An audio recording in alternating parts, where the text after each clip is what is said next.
5 kilo का पर्चा देना याद बंदा बंदा दे बंदा दे मेरे तेरी भैन दी को सजलाना तू अगली बारी नाले को भी बच गया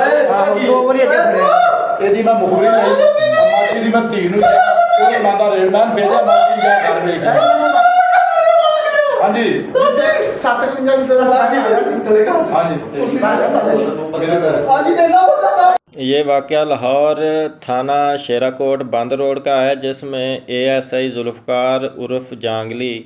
जो कि एक साहिल के साथ ये रवैया कर रहा है और वो अपने किसी मामले के सिलसिले में आया था कि ताकि पुलिस में अपनी तरफ से कोई दरख्वास्त दायर कराए, लेकिन पुलिस ने पकड़कर उसे ही टांग दिया। पाकिस्तान की ये हालत है और फिर कहते हैं कि लोग पाकिस्तान से फ़रार होकर कश्तियों के ज़रिए डंकी लगाकर बैरून मुल्क क्यों जाते हैं। जब पाकिस्तान में इंसाफ ना होगा, कानून ना होगा, रोज़गार ना होगा तो लोग फिर क्या करेंगे।